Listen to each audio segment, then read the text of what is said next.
how to grow a big back and arms. Over the next 10 minutes, I'm going to show you exactly how to do that by taking you through my full session today. So at the moment, I have a big focus on growing my arms and developing my upper back. My back is something that genetically would be a strong part of my body, and I have really no problem with growing it, but my arms were always a lagging and trailing point, as you can tell. So today I'm going to take you through my session, effectively PT you through it, so that you can apply some of these principles, some of these tips into your next session to see some really good growth. And if you are following this account at the moment, or even just watching this without following, a quick subscribe would be amazing. I really want to start to provide some just basic gym knowledge that can be really applicable and can help people get a lot of results in a really raw, normal way. I don't want to be a creator who is coming on with highly edited videos and, you know, showing off all these big things. I just want to give you guys normal, practical tips from a normal, practical guy. So let me take you through the session and we'll go through from there. Okay, so first exercise we're going to go with is our rear delts, which we'll talk about just around here. Again, it's part of more so your makeup of your shoulder, but it does give, I suppose, the illusion of a bigger back because it is technically speaking at the back and our upper back as well. Been implementing these in on back day and seen some pretty good results. So some key cues here is that we really want to make sure that we're lining up the bar in line with kind of our shoulder area or our arm area. And when we pull back, you don't want to, when you come back, I suppose you don't want to come back to the point where you're starting to really retract all the way and starting to squeeze, because that's actually going to take away from the rear delts a little bit. You want to keep a small little bend in the elbows, absolutely fine, but we want to just come out to about just in line with our shoulders effectively, and just really focus on trying to drag those elbows through and engaging the muscle as well. So really feeling those rear delts, squeezing through, holding for a second and coming back down again. Again, control is massive here. You know, with your rear delt, we're isolating the muscle group. We're not going to be lifting huge weights, and often or not you'll see people trying to lift huge weights and they're absolutely slapping their back and forward. They're losing all sort of control just to get kind of forced through their torso to actually make the bar move and such. So I'll just run through a set of this to give you guys an idea of what it looks like, and that is going to be our first movement. We've got 3 sets, 10 to 15 reps. So as you can see here, guys, we're really just trying to focus in on control and tempo. Chest is wedged against that padding, and then again, just focusing on the tempo side of things. Okay, so what we're going to do now is a chest supported T-bar row. I love this movement over your neutral T-bar row or just bent over T-bar row, because this actually provides a bit of support on the chest, which I feel when people start to do this kind of bent over T-bar row without the chest support, they nearly, once they start putting on some sort of weight, they're nearly using their body to pull up like this, and that obviously takes away from the movement. So with the chest supported T-bar row, you're able to support your chest, which means you're going to target your back muscles a lot more. Today we're going to run through a pronated grip as opposed to a neutral grip. The pronated grip is just going to help us to target the upper back muscles a little bit more compared to a neutral grip, which would target lats a little bit more. So that's what we're going to do today. A key thing that you need to remind yourself as well is keeping that chest pinned against the padding. If you start to pull it off, you're going to just take away from the movement completely. So drop the ego and drop the weight if necessary, and focus more so on the control of the movement. So just watch how I perform this here. Another thing to take into consideration is using some wraps, just because you can wrap them around the bar, and in that kind of final rep or two, when you start to feel the grip go, it can really just help you to pull through and get an extra rep or two, which could be essential in terms of muscle growth. So let's get into it. Okay, so you can see here I've got my wraps on and I'm taking that pronated grip to really target the upper back. Biggest thing that we want to take away from this is that you're driving those elbows up in line with the upper back, keeping the chest pinned against the padding. Again, you want a nice and controlled movement at all stages, particularly on the lowering phase as well, and that's going to be optimal in this movement. Okay, that was my first set done. What I'm trying to do here as well is, for a lot of my sets, I'm kind of aiming around 2 to 3 sets. And what I'll usually have is 1 working set and then 1 back off set. So my working set is obviously where I'm going to be lifting a little bit heavier. It's going to be the hardest set for that exercise, but the reps are slightly lower. So for example, my first set there was 1 working set of 6 to 10 reps, and I pushed to 75 kilo and I got 9 repetitions. So I'm working up that rep range ladder as well. Second set, back offset, is going to be 67.5 kilo, and we're aiming for 10 to 15 reps. So the back offset, you're still working very much so, but you're reducing that weight load ever so slightly and going for higher reps. So that's what we're going to apply, obviously, in this next set. Okay, for the next exercise, we're going in with a rowing variation, but we're pronating the grip. Again, because we're targeting the upper back, I'm going to be pronating a lot on my grip to target trap, rhomboids, rear delts, that upper body kind of portion. Whereas if I was doing another back day, which would be a little more lat focused, we'd go with more like of a neutral grip and obviously bring in some pull downs into it as well. So we're going to go in with our row at a pronated grip. Again, same principle applies with a working set and a back off set as well. From an effort standpoint, if you really want to see good results in your physique and actually see your physique progress, something that you want to start to incorporate is having 1 to 2 reps left in the tank, or 1 to 2 reps left in reserve. This is basically going to apply a training method where you're hitting your rep range and only having about 1, max 2 reps left in the tank. And a good way to gauge that is just ask yourself after every single set, could I have pushed another 2 reps? And if the answer is yes, you either A, increase up your rep ranges, or B, take the set a little bit heavier and increase the weight load. So we're going to go into this now, and I'll show you how I do it.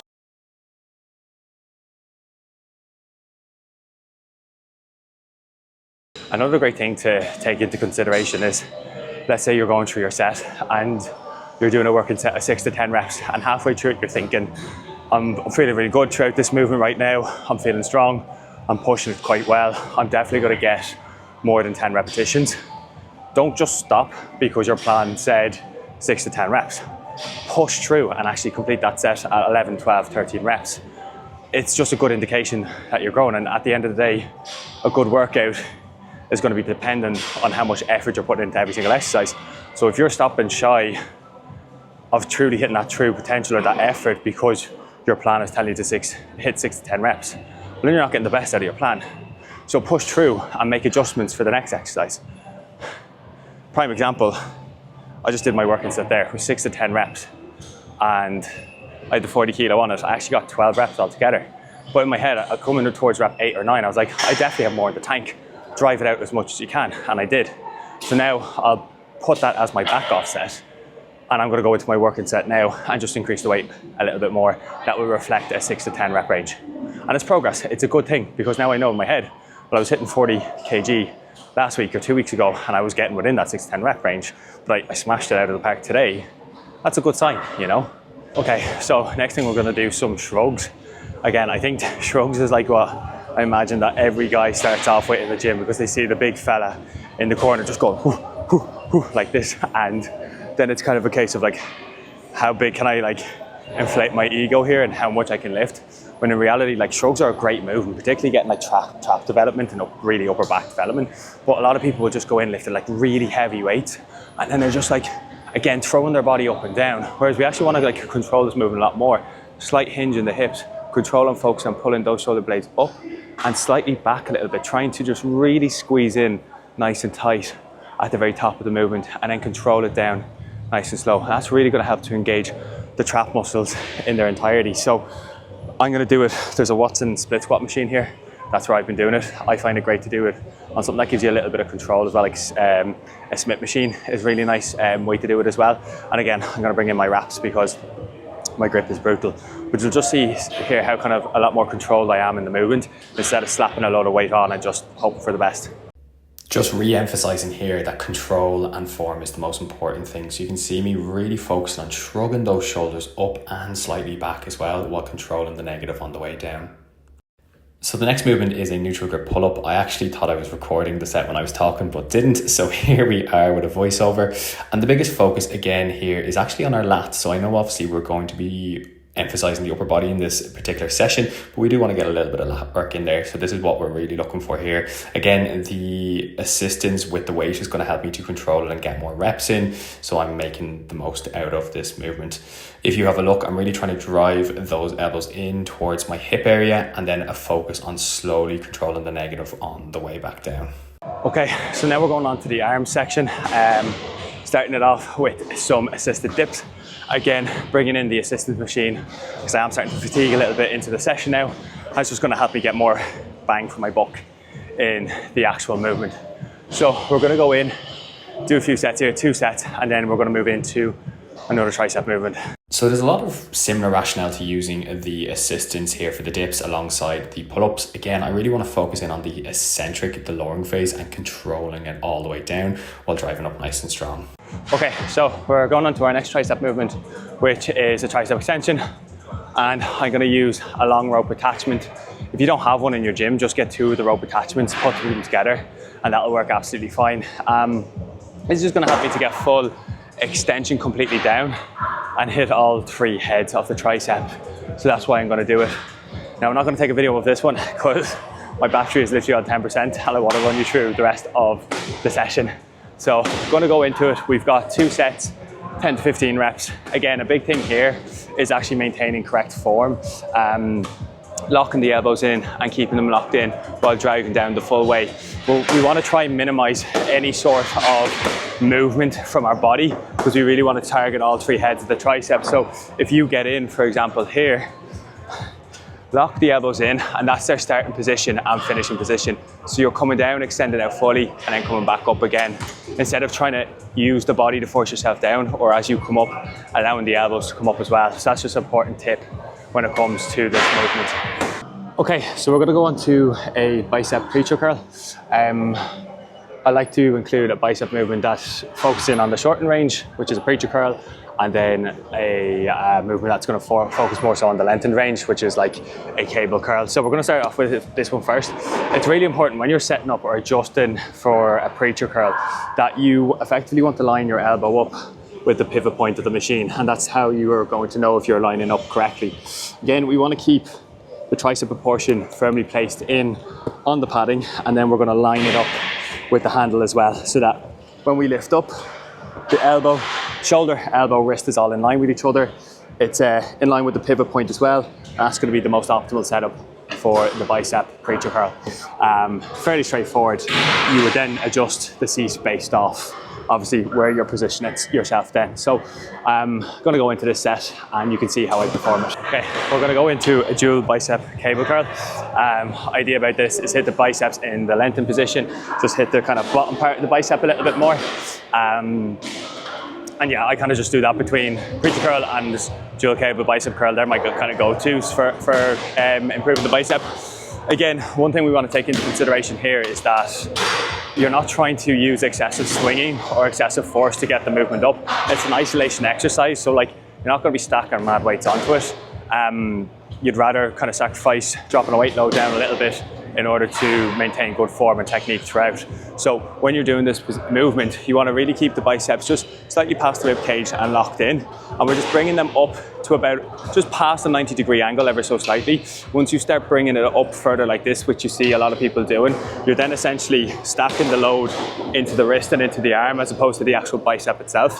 And it's going to take away from the movement. So when you're doing this movement, lock elbows back in, and we're just curling up just slightly past 90 degrees, and that's your end position, back down again.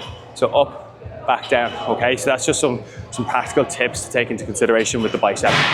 As we can see here, guys, I'm trying to keep the elbows pinned back just slightly past the rib cage and really focused in on the tempo side of things again. You can see here that I'm not using the body to sway excessively, and I'm also keeping the elbow pinned in that current position, so I'm not allowing that elbow to drag back up. Okay guys, so that is pretty much the session complete. I'm just going to finish off with 2 sets of skull crushers. I'm literally on 5% battery here, so I'm just going to cut it off and cut it short. But yeah, we're just going to go do 2 sets of tricep skull crushers, and then that is a session. Hopefully you have found that of some use, of benefit, have taken some tips away from it. Again, like I said, I'd really appreciate people subscribing to the account if they're looking for more of these tips, trying to build a little bit more muscle in just a practical, normal way. So yeah, like I said, I hope you enjoyed it. Stay tuned for the next one. I'll be running through legs.